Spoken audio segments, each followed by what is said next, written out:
Tidak hanya kepada manusia, tapi juga kepada hewan, ya. Dan sebagai umat yang beriman itu pastilah melihat titah Tuhan itu pasti ikut merasakan sebagai satu bagian, gitu. Apalagi Malang ya, satu jiwa kan gitu kan. Nah itu pasti jadinya. Oke.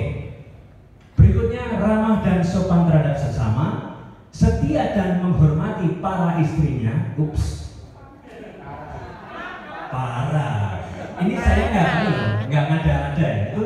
Itu di bukunya ya demikian gitu ya. Karena Panji memang istrinya dulu banyak. Ya. Kalau sekarang dikoreksi jadinya setia kepada satu-satunya istri kan gitu, ya kan? Gitu ya. Ini dulu. Ya. Kemudian simpatik dan menarik karena memiliki ilmu asmara. Asmara gama, asmara tantra, asmara nala, dan asmara turika. Pembahasan tentang ini bisa 5 jam sendiri next time. Ya. Tapi makanya dia disebut sebagai Panji Asmoro Bangun, kan gitu. Kemudian pandai menulis di kertas lontar, pahlawan perang sehingga dijuluki Kusumo Yudo, piawai menari dan bermain gamelan, dan piawai mendalang wayang. Oke, Bapak Ibu, jadi karakter yang cukup multi talenta dan yang paling penting adalah dia itu muncul dari ekspresi kecintaan kepada kehidupan itu sudah ada di dalam tokoh Panji. Makanya dia menjadi sangat populer, sangat masyhur, dan pengaruhnya budayanya sampai tadi jadi Memory of the World oleh UNESCO, dan sampai ke Thailand pun itu mereka sangat-sangat memuja Panji. Next. Nah, Lydia Given itu adalah seorang dokter. Kemarin kami ketemu. Bagi para pecinta Panji pasti kenal dengan Dr. Lydia Given. Dia baru aja muncul, dan besok tanggal 18 ada undangan untuk kita di Candi Penataran bersama Pak M. Dwi Cahyono juga untuk menggali tentang Panji di sana di Blitar. Kalau ada yang mau ikut, monggo, boleh, free ya. Nah, dia mengatakan begini Bapak Ibu. Lelaki dan kekasihnya berpisah. Cerita Panji, berkelana dan saling mencari sambil merindukan, minta nasihat dan pelajaran dharma oleh petapa, menyucikan dan mensucikan diri dengan menyeberang air.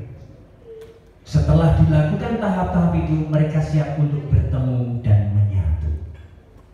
Kebanyakan cerita Panji punya semua unsur ini. Pertama, perpisahan, berpisah dulu, berkelana, kalau ada rindu, kemudian masuk kepada nuansa ilahiyah kepertapaan, bersuci, dan akhirnya manunggal menyatu. Bapak Ibu sekalian, mengapa kisah Panji akhirnya menjadi mendunia?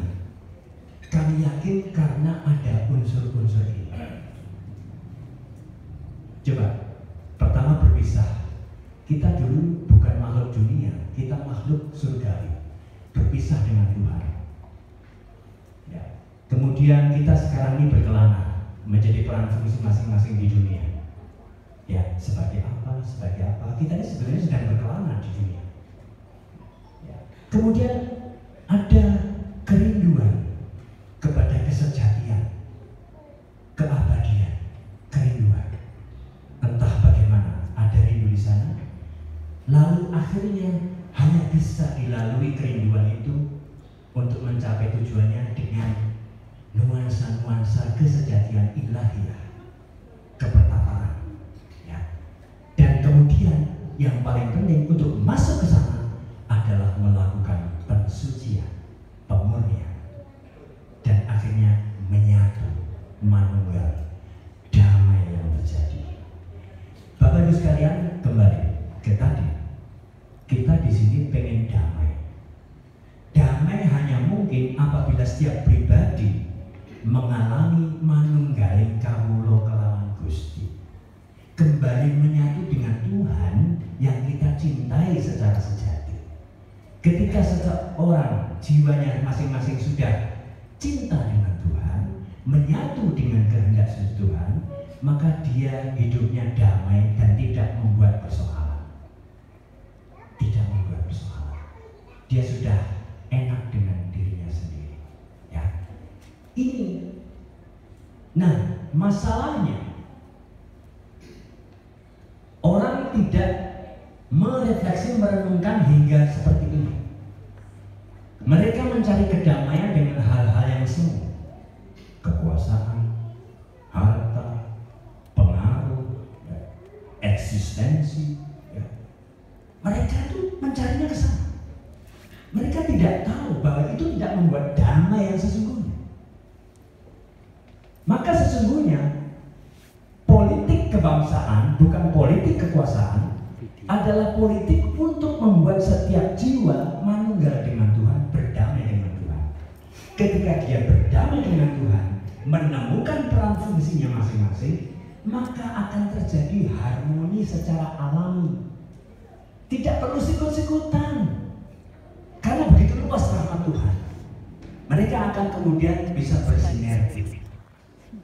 Persoalannya, ini bagi orang tertentu dianggap sebagai sesuatu yang idealis dan tidak mungkin terjadi. Tapi saya pecinta Beatles, saya pecinta John Lennon.